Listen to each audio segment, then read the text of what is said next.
This is Clinton, and you're listening to a Thai Football Podcast.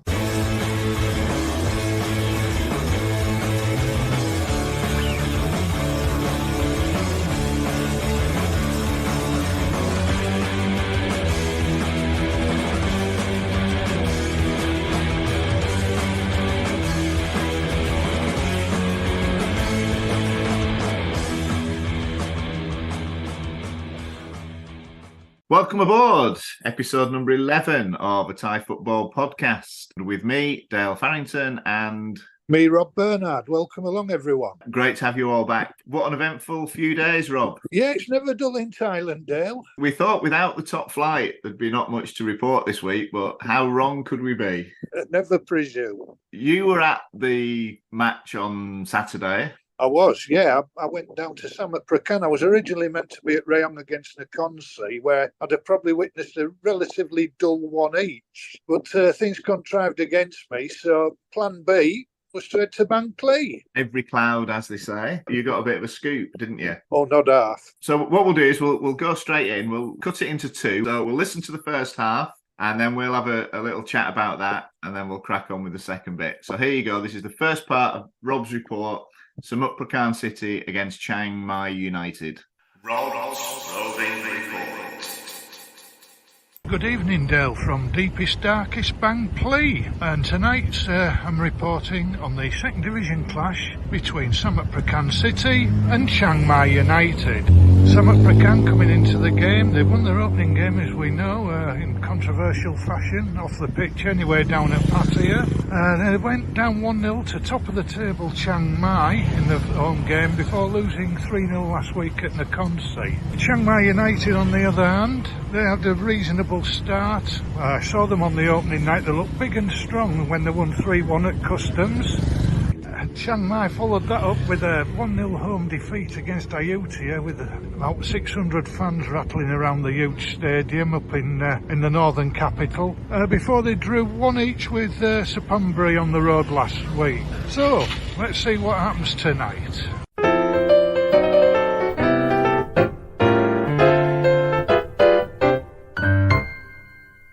Anyone who grew up watching football in the UK 40, 50 years ago, they would like coming here. The web of narrow streets and lanes, all back down on this big housing development towards the stadium, with a main stand arching over the pavement. It's got a real true feel of how football used to be before the advent of the soulless modern balls outside towns and cities. It's a reason I never tire of coming here. It feels like you're seeing real Bangkok, with all the shops and houses around, and then the football stadium just over the road. For those of you interested in coming to a game here, by car it's not too bad. You come straight down the Chonburi Bang Na main road and then do a right by Bang Na 2 Hospital. Or if you're coming by public transport, the 133 bus is excellent. It comes all the way from Ekamai. Or if you want to catch the yellow line, you can do that down Sunigin Road. Get out at Suan Luang Pram Gao station by Seacon Square. Get on the 133 there. 25 bar air-conditioned bus, and they've redirected the route. It drops you right outside the main stand. I know you'll be glad to hear, Dale, that the football shop's still here with selling all the boots and shirts over the road from the stadium. Also very good to see them selling the full range of Samut Prakan City gear, supporting the local club. Right, so outside the ground, about half an hour to kick off. I've been joined by Samut Prakan City fan Phil Williams. Evening, Phil. Hiya, Rob. Are you well? Yeah, great stuff. Everything all right? Yeah, fine, thanks. Yep, nice evening. Rain's kept off. The first impression I've got tonight is that it's a club with a bit of vibe back, a bit of buzz. Definitely. I was just saying to my wife how much the ground has improved. The appearance of the ground inside is nowhere near as tatty as it used to be, and that's down to the owner. He's done a good job. All we need now is to improve the running track.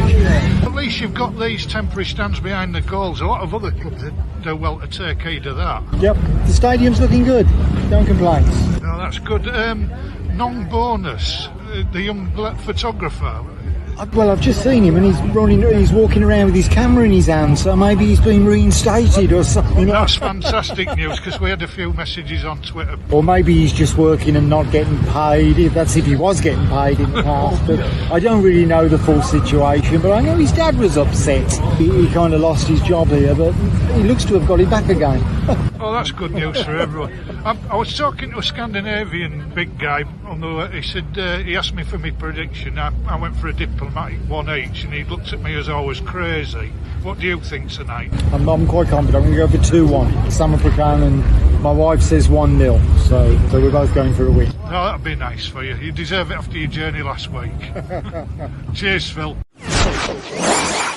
Right, so we're getting ready for the arrival of the teams here at Samet Prakan City. As Phil said, the stadium has received a facelift, new seats over on the far side, all the new roofing at this side, no more holes. And out come the teams. The trio up front for Chiang Mai are going to be a handful, I feel. As I say, there were a handful at customs. Let's wait and see.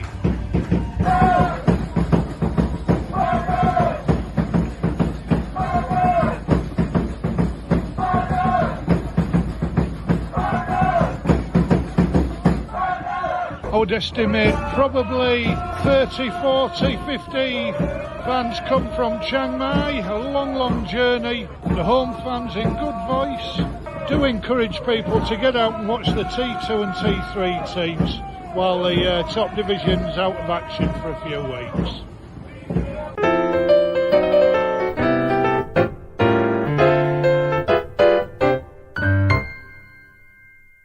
Dale, the place is going berserk. It's 1-0 Samet Prakan.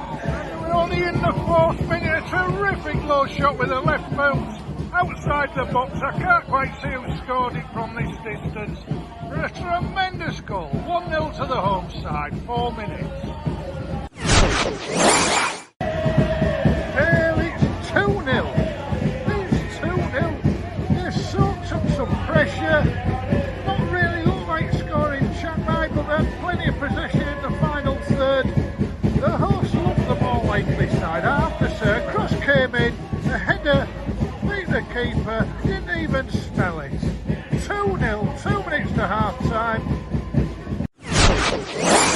So the score at the break here at Samet Prakan Stadium, it's 2-0 to the home side. And I have to say at the back, Neto, Tirapon and Supapon doing a fine job. Plenty of play in Chiang Mai, but not doing a lot with it. They took off their centre-back, Ronapi, who committed a shocking challenge. Really was late, horrible, and he was losing his rag. Manager quite rightly withdrew him. But yeah, just a word about if you fancy coming to a game here. It's 100 baht to get in down the side in the popular zone and behind the goal. Beers are 80 baht. There's food available. It's a lovely atmosphere. I have to say, the locals here are so warm and friendly. It's not a sort of dissimilar area to Klong Toi in some ways. Big housing development behind the ground, lots of little markets. There's lots to do if you get here early. It's a fascinating part of the world. I thoroughly recommend it. You may have heard with my interview with Phil before the game, I mentioned something about the temporary seating behind the goals. Well, Samet Prakan's got a track round the pitch. Now, fortunately, down the sides, the stands are straight, so you're not that far from the pitch. But to get around the distance on the curves when you have a running track from the goal, they've put two sort of permanent, temporary, whatever you want to call them, open stands behind each goal, square behind it. So you're right on top of the goal, a few yards from the net to the fence. And it's an idea. I don't know why other clubs don't try. They've still got room for the track to be in use for recreational runners during the week. Just needs a little bit of ingenuity, and it makes it into a proper football stadium. So I've moved up behind the north goal for the second half.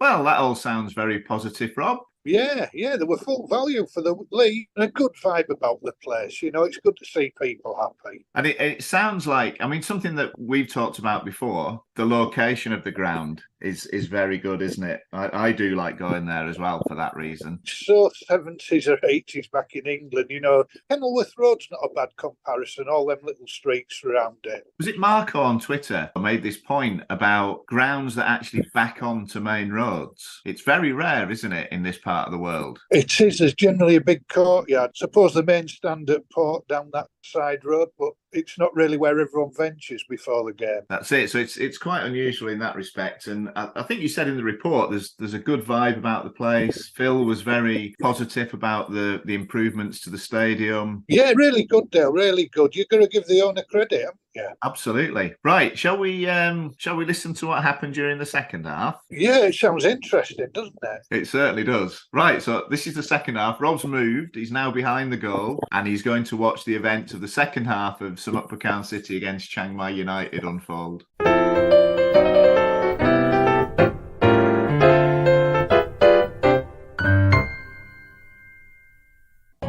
Great chance for City to make it 3-0 3 minutes after the break. Supperwick, lovely ball played through to him. 1-on-1 against the keeper Pirates. Keeper pulled off a good one-handed save, but he must have been as sick as a pirate. His defence like the Red Sea parting. Still 2-0 City. Well, Dale, I did say that they had that chance to make it 3-0. We're in the 53rd minute. It's 2-1. Bit of pinball around the area and on the line. The referee signalled to the centre spot. Chiang Mai United are back in it. Dale, we're in the 63rd minute. It's 3-1. I was just about to send a report and say that Chiang Mai looks for all money as though they were going to get back into this game. But it's 3-1. It's a majestic lob. The Chiang Mai players are going burlesque with the linesman. No good, he's given the goal. There's no VR in the T2. Get on with the game. Just hang on a minute, Dale. The referee and official over on that far side are chatting away. They're trying to decide what's going on. Is there VAR? I honestly don't know. Why is it taking this long is beyond belief. Chiang Mai players are like they're on a sponsored monathon. They're going back for another chat. I've been to shorter coffee mornings, Dale. And he's disallowed the goal. He's wiped it out. I don't believe it. Now you can imagine what's going on now. The Samut Prakan players, quite rightly, are going spare. Well, I've seen it all. I'll come right back if he changes his mind again. Dale, I don't know if my eyes are deceiving me, but the Samut Prakan players are walking off. I've never seen anything like it in my life. The officials have been rounded up by security, and it looks as though the Samut Prakan players have walked off. Well, I honestly don't know what's going to happen. I'm trying to make head and a tail of it, Dale. I've been watching football for 50 years, and I have never seen anything like this in my life. Well, the conflab's still going on, Dale, and it is shameful. One thing I will say, whatever the outcome, everybody on that pitch, the officials off the side of it and the officials on it, need to explain themselves, because this is shameful for Thai football. Everything positive about tonight so far, and now this. I don't know what to say. I'm absolutely devastated as a football fan. My feelings at the moment, I will not be surprised if the game's abandoned. Whoever orchestrated that on the Samut Prakan bench should be ashamed of themselves. As should the Chiang Mai players who harangued the officials in the first place. Nobody's going to get any credit out of this in my book. Anyway, we're back underway, Dale. Goodness knows how long we wasted there. I hope my battery on my phone lasts out for the reports, and I hope I can get my last bus home to Midbury. Well, you couldn't write it, Dale, tonight. We're officially in the last minute of normal time. Chiang Mai have had a goal ruled out from a corner. Header went in. Referee judged that somebody pushed. Didn't imagine what happened next. Not good. Not good at all. 2-1 Samut Prakan. I apologise apologise for my lack of professionalism, Dale. I can't recall seeing the board go up for the amount of added minutes. They probably haven't got one long enough. It's been crazy. It's been crazy. We are in stoppage time. There's a board hanging around somewhere I saw with 10 on. That'll probably be about right. It's got really touchy, as you can imagine. Very hard to concentrate on it. Spoilt it because it was a tremendous occasion and great game until that incident. Stoppage time, still the horse 2-1 up. Well, Dale, it's ended 2-1, Summit Prakan City. The home fans are jubilant. Oh, there's a horrible taste in my mouth, and it isn't just the Chang. The way they game managed the last half hour was a disgrace to football. The ball rolling over than a toddler's group. Shocking. Chiang Mai don't deserve a lot of credit either. They got involved. So for all the good the new owner's doing here at Summit Prakan City, and there is an awful lot of good things doing, he really does need to clamp down on his coaching staff and the way they conduct themselves, because they were a disgrace to football tonight. A great shame, because the first hour was fantastic entertainment, great atmosphere. It might be me who's getting old and cranky, I don't know, what I can't be doing with that last half hour. But thankfully incidents like this are rare, but they do seem to follow certain clubs around.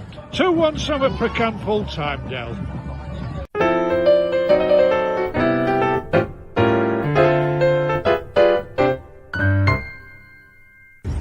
So outside the stadium, Dale, things slowly calming down, I think. If there aren't repercussions from this, I'll be astonished and very disappointed. You can't be letting teams harangue referees. If they made a mistake, they made a mistake. That's football. Hey, we've all been there. You just cannot...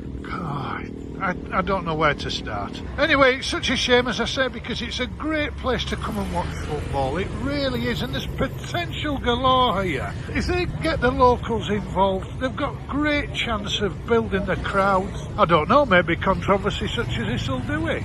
But, I don't know. Yeah, I recommend a visit down here, but certainly come with your mind up. You never know, though. It might be the end of the coach after tonight, because... if I was an owner, I wouldn't be tolerating it. But, as I said last week at One Tongue over the fans band, easier said than done, and I don't have to solve it. Anyway, back to the studio, Dale. We'll discuss it in a bit. Well, there you go. What can you say about that, Rob? In fact, I'm sure you've got plenty to say about that.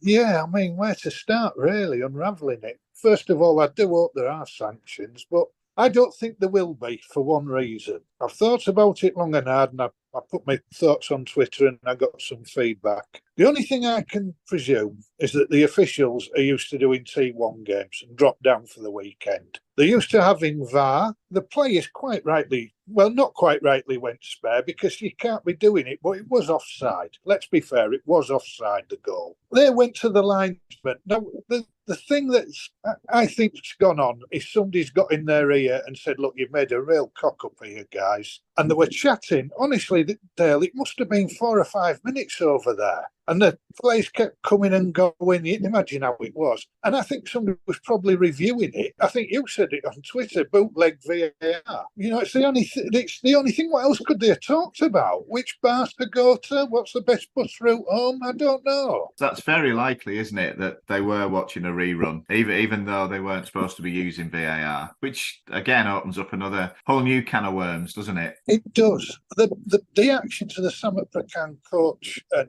assistant, not on at all, taking the players off. Can't be having it. Your reaction was quite interesting, because I'm assuming that was the first time you've seen anything like that. The first walk yeah, my entire life. Yeah, my entire life, Dale. I've never seen anything like it. I mean, I'm going to shatter some of your illusions now, Rob, because that did used to be quite common in Thai football. We used to see it pretty much every week, I would say, and that's not an exaggeration. Well, all I can say is, if I'd have been here at this time, you'd have been finding a cause to do it, because I'd have lost interest in the game. They did obviously clamp down on it, but I think at one point it was permitted for teams to walk off. I think they put a time limit on it so that after 15 minutes the game had to restart or it would be abandoned. Now, whether that was just a cooling off period or whether it was a compromise, I'm not sure. But it didn't seem to last very long, and shortly after that the whole thing died out, and now they are very rare. It's unusual that you see them. So it is something we've seen quite often, but as you say, it's not good, is it? It doesn't reflect well on the game as a whole. No, I mean, here's my idea for a cooling off period. The team walks off the forfeit,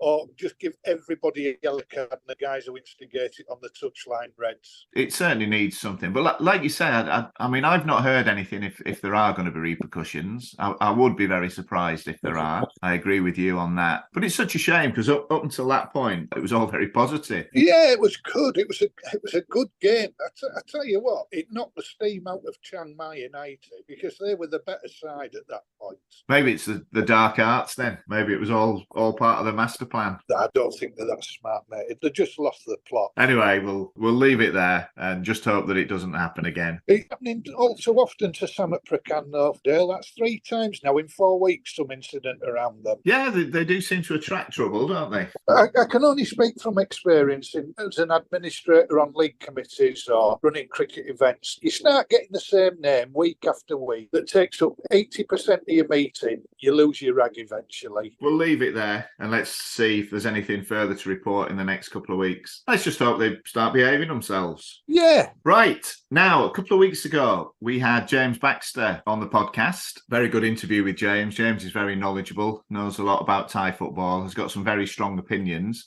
And he's been charting the attendance figures for this season. So I got him on the show. We had a quick chat about attendances and how things are looking in terms of crowds and what he would do to encourage more people to come to games. So this is me and James talking about Thai League attendances. A Thai Football Podcast interview.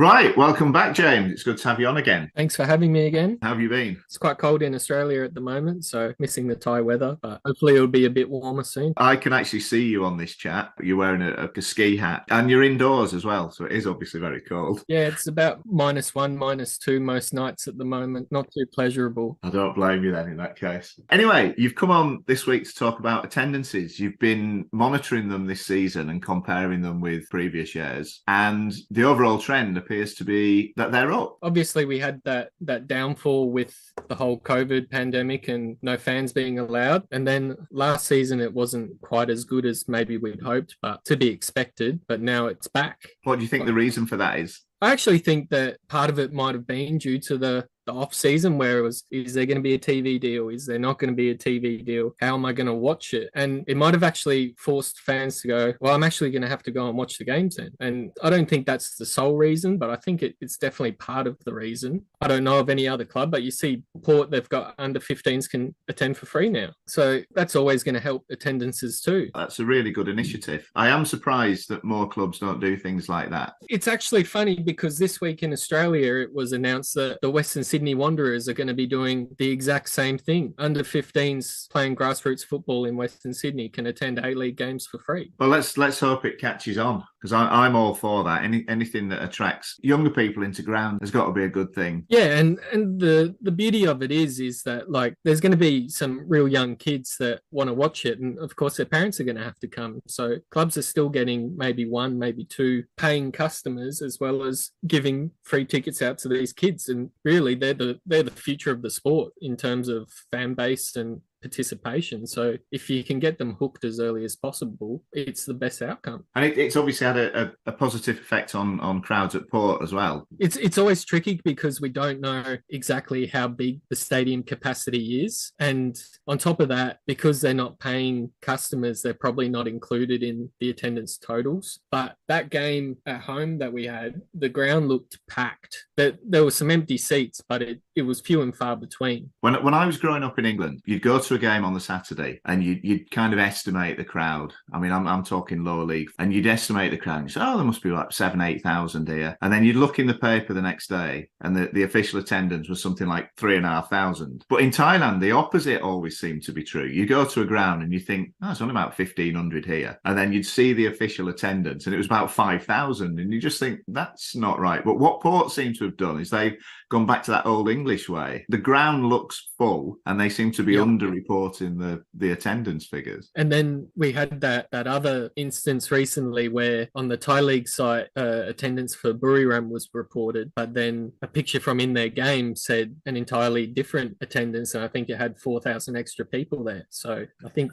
we have to meet in the middle maybe and say, oh, maybe it was in between. So given the figures you've been working off, which teams do you think have seen the biggest increase in attendances? Terra's actually gone up substantially. They're up 150% so far this season, just based off their opening couple of games. And I think their first game, they broke their recent record for 4 or 5 years. But I think that also was partly to do with Bangkok Glass taking a lot of fans. So the clubs that do have a strong away following, they are going to kind of skew the figures a little bit. Like when you look at a stock standard attendance for, say, Bangkok United against a Sukhothai or a Uthai Thani, and then you look at their figure for them against Buriram or Mung Thong, like their figures are double, sometimes triple their usual gates. So it's not more Bangkok United fans showing up. It's typically the away team bringing fans. I think it's good when fans travel in numbers as well. That's something that often gets overlooked. Well, it's always strange when you see some Thai clubs and there's more away fans than home fans. It basically null and voids the home advantage. But I think whoever comes into the stadium, it's got to be a good thing, whether they're home fans or away fans. The ticket sales aren't what keeps the club going. Like a lot of the clubs, they probably spend more on a match day than they make back on ticket sales. But in terms of the league product, the more people getting into the stadiums and the better the atmospheres and the better it looks, the more sponsors will want to get involved with the league. Broadcasters will see the true value in the league because, hey, the grounds are full, the atmosphere is vibrant, this is pumping. So that's when the money comes in, whereas we've kind of been operating backwards in years gone by, in my opinion. That's all part of it, isn't it? The atmosphere in the ground plays a huge part. So what do you think the clubs can do to sustain this? Because obviously we're very early on in the season. We're in 3-4 games played. Do you think it's just that, there's been a gap, the season break, and then all of a sudden people want to see football again? Or do you think, the league's quite open as well, isn't it? Everybody was predicting Buriram United to run away with it, which they still might do. But, a couple of teams have put in some good early performances that perhaps hint that that's not going to be the case. Do you think that'll help in terms of attendances as well? There's the old saying, absence makes the heart grow fonder.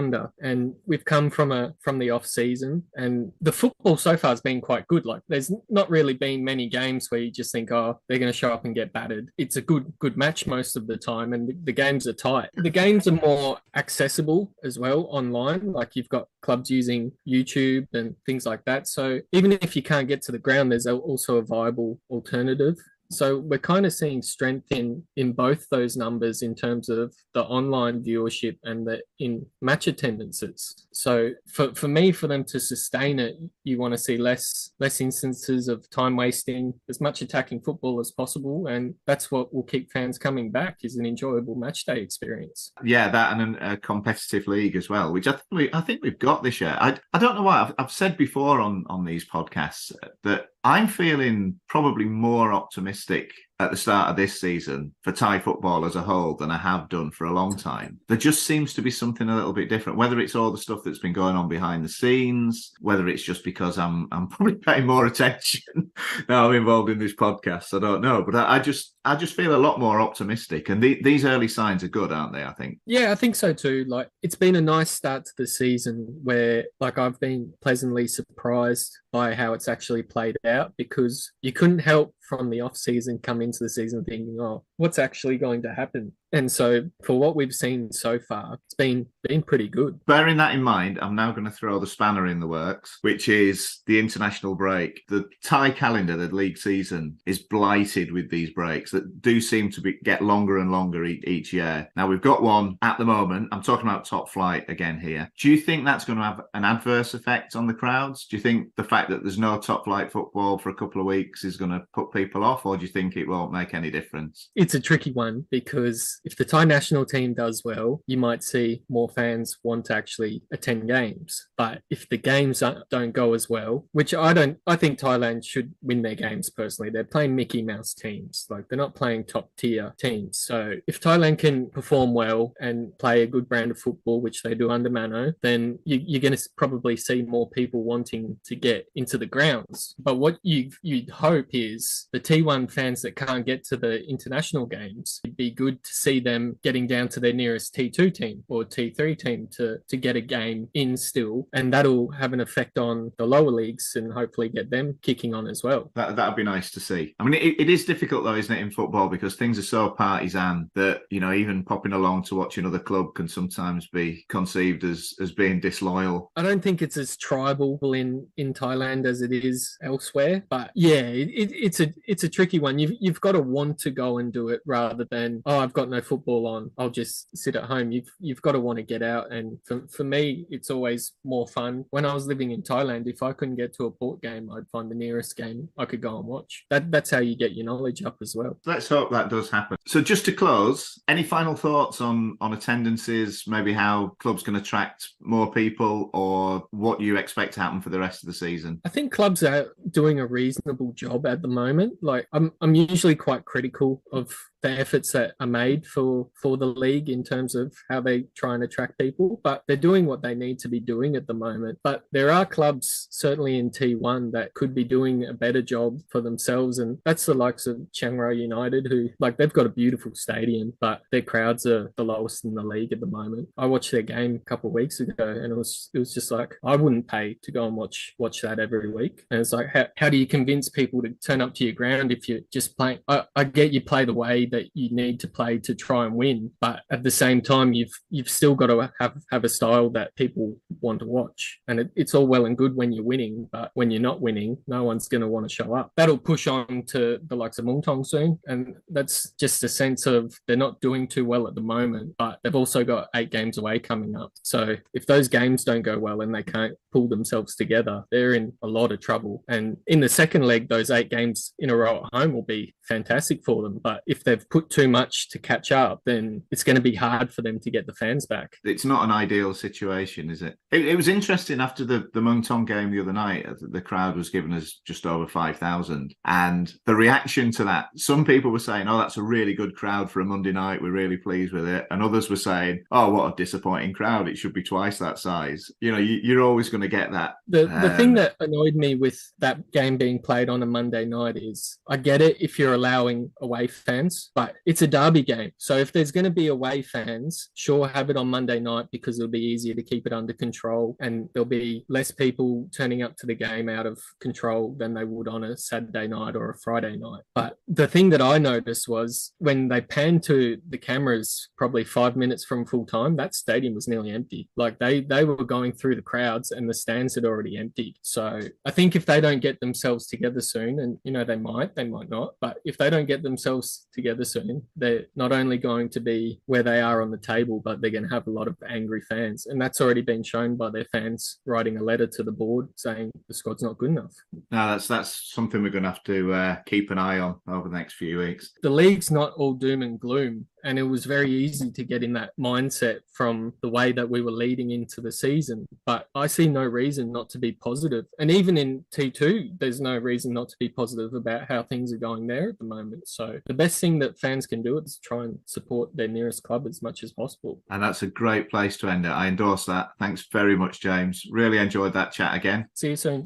There you go. All very positive and upbeat. It's looking good, isn't it, in terms of crowd numbers? Very much so. I have to say, I agree. It's nice to see teams Clubs are either incentives to try and attract fans. One or two might try a little bit more, but it's down to resources. One of those things, isn't it? It's very easy for us to comment. We don't know what funds they have for it, but I would certainly build it that way with the infrastructure-wise, yeah. I did mention to James during the course of the interview, these breaks we're currently on a break now, aren't we, for the King's Cup? These breaks, do you think that crowds will drop after this break, or do you think they'll improve? I agree with what he said in the course of the interview, that if Thailand win it, which they're fully expected to do, I think that will help boost league crowds. Yeah, I tend to agree. I mean, I think basically the reason the gates are up is down to one thing. We've had COVID for 2 years now. I can't emphasise it enough. People had no money. They had more important things to worry about than Thai football. Very good point. I think it is very positive. The signs are encouraging. It'll be interesting to see what happens when we have the longer breaks later in the season, whether that'll have an effect. But let's just hope people keep coming. And again, the league does seem to be a bit more competitive.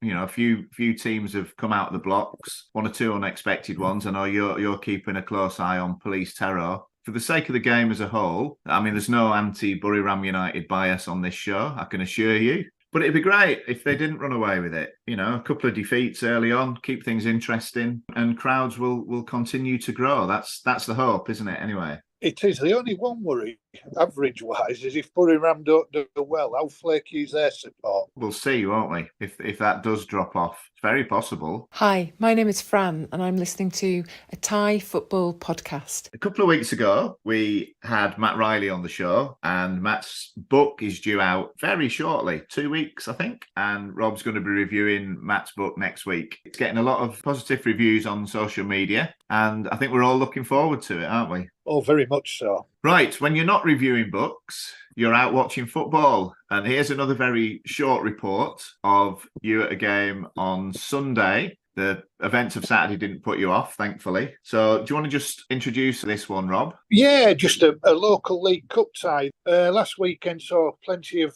T3 sides involved. I went to the game between AUU Inter Bangkok and Tonbri United at the cavernous 72 Years Stadium in Minbury. And here's your report. Hello, Dale. Yeah, an extra game today here in the Revo League Cup, which has ended AUU Inter Bangkok 2, Tonbri United 5. The visitors went ahead through Kitty Pong with a free header at 4 minutes. Otis missed a sitter to equalise. It was 1 each on 36 minutes. Header off the line was smashed in by the number 3. 6 minutes before the break, a defender for AUU, Suradet, fouled Ramiro Lizarzo, who scored from the spot. Stoppage time, Kitty Pong made it 3-1. They didn't learn the lesson, another free header. After the interval, AUU had a shot come back off the bar as they pressured. But it was 4-1 when Bright Friday, the big Nigerian, cut inside to score low. AUU kept fighting, a fine fingertip save from Petcharoon in the goal for Tonbri, but the big Nigerian made it 5-1 with 15 minutes of normal time remaining. Good player is Friday. In stoppage time, AUU got one back with number 20, cut inside with a fine curling shot into the top corner. Yeah, familiar stadium to many of you, the 72 anniversary stadium here in Minbury. It's far too big. A crowd of around 80 got the 50 bahts worth on this beautiful hot day. Pitch very good, but probably a pointer to the season. AUU likely to struggle in the Bangkok zone in T3. Tonbri could go well. Final score here in Minbury, AUU Inter Bangkok 2, Tonbri United 5. So that's Rob, accompanied by the 2 former drummers of Adam and the Ants, I think.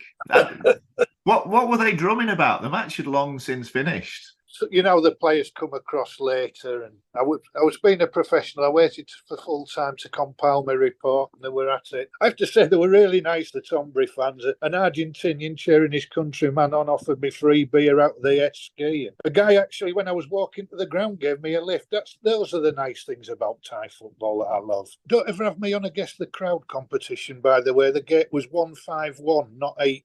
You were halfway there, weren't you? Yeah, as we discovered on the attendance Fans Roundup with James, they are sometimes a bit of lottery to guess. There are discrepancies, I would say, aren't there? Sometimes. Yes. Do you want to say anything about the King's Cup? Yeah, I'll be watching it. Yeah, I'm travelling up to Seasicket as this show goes out. So I'll be watching it on the telly up there in the countryside, cheering the boys on. Let's hope for a good win. Wouldn't it good to see the mass crowds at 5:30 a.m. in the morning in Chiang Mai? Oh, the queue for Queuing up tickets. for Yeah, the that was tickets. amazing, wasn't it? Yeah, that's got to be positive. It's just a shame there's two teams and nobody banging their heads together up there. They could be a potential powerhouse, you know, Chiang Mai. They could be, but do you think the fans of the clubs want that? I don't know. I'm beyond guessing. I've seen it far too often in non-league clubs in England. It's beyond my comprehension. We'll see. Yeah. Just going back to the reports, they are now on our Facebook page. It's a good way for you to catch up with extra information we don't cover on the show. Yep, absolutely. And I'll put the link in the notes as well, and we'll tweet that out so that people can find our new Facebook page. Rob gets to a lot of games that he doesn't cover on here. And as he said, the report's on there with photographs and opinions as well. So it is worth visiting if you want more as a supplement to this podcast. Anyway, enjoy whatever football you're going to be watching this weekend and have a safe trip up to Seasicket. Yeah, thanks very much. And have a great week, everybody. Try and get out and watch your local stuff. Please do. And on that note, we'll see you next week.